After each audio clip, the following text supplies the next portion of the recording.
Multiplayer games are a dime a dozen. They're everywhere. But today we wanted to take a look at 10 upcoming multiplayer games that are trying something new, or have a bit of a different angle to them. We got some potentially cool games to talk about here, so let's get started off with number 10. HYENAS is a pretty interesting spin on the cooperative multiplayer shooter heist thing, mostly because of the setting. It's in space. So basically in this future, the rich billionaires all move to Mars, leaving the rest of the population floating around in space on slums. What the HYENAS do is essentially steal all of their valuable, priceless artifacts, and the artifacts in particular are pop culture, memorabilia, items, stuff like that from the current day period. So essentially you're busting into these places, shooting security drones and clones and causing all kinds of chaos with weird, strange weapons and sections where there's zero gravity, so you're floating around and blasting dudes. All to just steal random trinkets, random pop culture items to bring back and sell. You're raiding these plunder ships with all this stuff that's floating through space, facing off against danger, but thankfully, all of the hyena characters you can choose have different personalities, different character traits, different use cases. And from the art style and vibe that we've seen so far, it looks like it could be pretty cool. We know it's coming in 2023, and it's being developed by Creative Assembly, people behind stuff like Total War, Warhammer 3, Alien Isolation, so I think the idea is in good hands.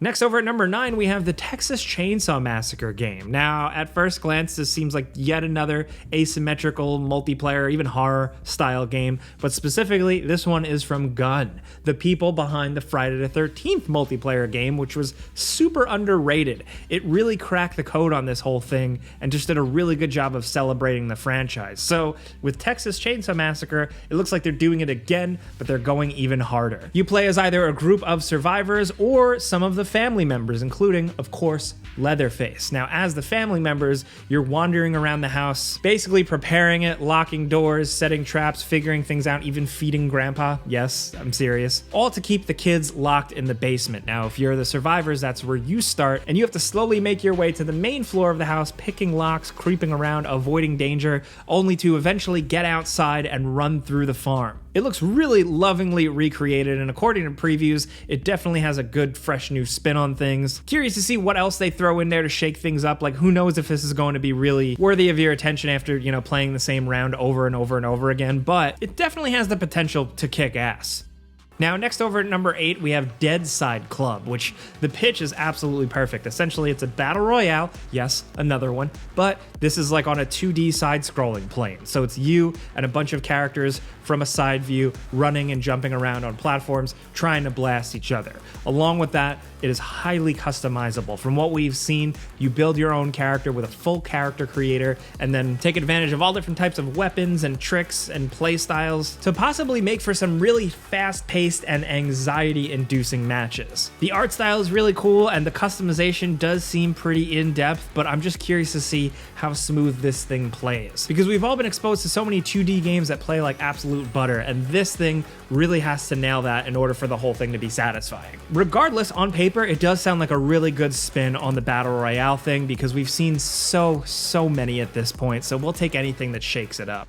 Next, over at number 7, we have Dune Awakening. This newly announced Funcom open world survival game is pretty light on the details, to be honest, and the fact that it's like a survival MMO open world thing, we've seen that a lot. Funcom did more recently do Conan Exiles, but the difference here and why we think it might be special is the fact that it's set in the Dune universe. There's so much you can do there. It's rich with history, mysticism, cool sci-fi elements, so I'd say it's safe to bet on not doing your typical survival game stuff here. I doubt you're going fishing or chopping down trees to build a hut. Arrakis is a strange planet filled with mystery, cultures, creatures, and we think that they can do a lot with it. This could really blow people away if they nail it. I really wish we had more to go on other than the developers themselves and a cinematic trailer, but we just really like Dune. We're curious to see how everything's gonna work here, so we're definitely keeping an eye on it. Next, over at number 6, we have Arc Raiders. This is a third-person co-op action shooter set in a sci-fi universe where you and your group hunkers down to defend against these robots coming from space. First of all, the action being in third person just really works for me personally, but also the style here is just really unique. Look at the look of the player characters. Look at their weapons, their armor. It seems like something a little bit different from your average sci-fi while still keeping things kind of real and gritty. Yet on the flip side, still also being kind of colorful. Apparently the game is really going to emphasize creativity with working with players and with the weapon types. We don't really know how much that's going to really amount to yet, but you're going to explore this pretty cool world, and it's also free to play, which I saved that for last because looking at this game, it doesn't look like it would be a free to play shooter, at least at first glance. So we're curious to see how that plays into things. Of course, there's some good and there's some bad with that, but at the very least, Arc Raiders is slated for 2023.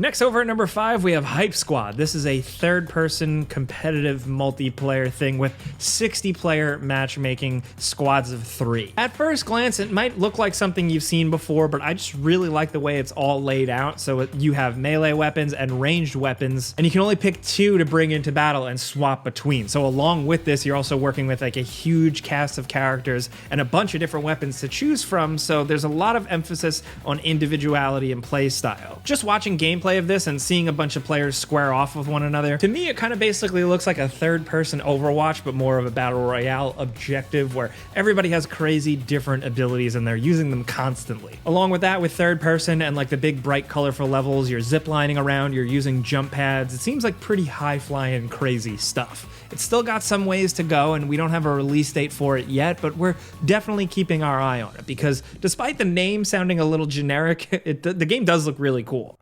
Next, over at number 4, we have Killer Klowns from Outer Space, the game. Now, in a video of unique multiplayer games, yes, it is yet another asymmetrical multiplayer game based on a horror franchise, but this one, I just gotta say, the fact that they're making a game based on Killer Klowns from Outer Space, never expected that in my life. The 1988 film is like an absolute cult classic. It's weird, it's strange, it's creepy, it's gross, and to get a game on that, I didn't have that on my bingo card, dude. It's 3 against 7 with 3 clowns against 7 survivors of Crescent Grove. And as the survivors, you're running around the town collecting stuff to fight against the clowns who have a pretty impressive arsenal. If you've seen the movies, you get it. The maps are randomly generated to keep things interesting, to keep you playing, and the developers have stated that more challenges, more maps, and more characters and different modes are coming down the line. Killer Klowns from Outer Space doesn't have a release date yet, but we know it's coming sometime early 2023. Next, down at number 3, we have Marauders. This is a tactical first-person multiplayer looter shooter set in a world where it's the 90s and the Great War never ended and everybody's in space essentially hunting and fighting over scrap and loot because Earth sucks. And it's in this really cool diesel punk style where although you're in space and you're landing in crafts and trying to find loot and salvage from old ships, there's realistic shooting mechanics and realistic bullet dynamics, so things are very tense and a little more realistic, despite the actual concept of this world being fictional. It's kind of giving us like Escape from Tarkov vibes, but like if it was a looter shooter and a little bit more round-based. Regardless, however derivative you want to get, just the style, the loot, the equipment that the characters use, the aesthetic just seems incredibly unique.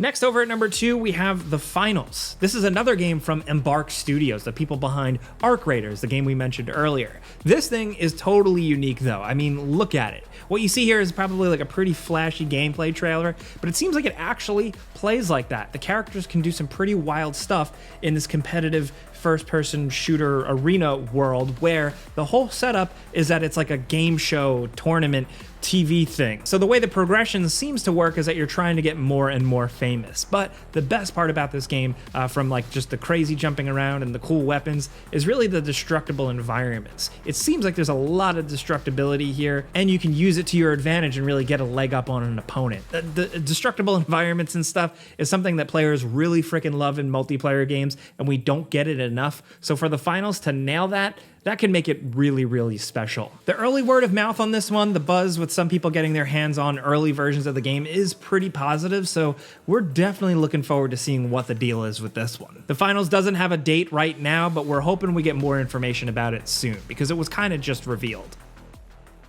Next, over at number 1, we have a game called Everywhere. This game has been shrouded in mystery for a very long time, but it's significant because it's being led by Leslie Benzies, one of the lead guys behind the Grand Theft Auto franchise, who left Rockstar to start his own studio and work on this ambitious new game. They've thrown around a lot of buzzwords with this one, like community-based, ever-evolving, changing, just like buzzword corporate crap you hear from every game. We're hoping it's not an NFT game. They said it isn't anything like that. But the thing that has us the most intrigued, other than that it is going to be like this whole weird shared multiplayer world, is the fact that the game has like 2 art styles going on. There's like a Fortnite crazy, zany, animated style, and a more real-world stories, cinematic style going on. So what does that really mean?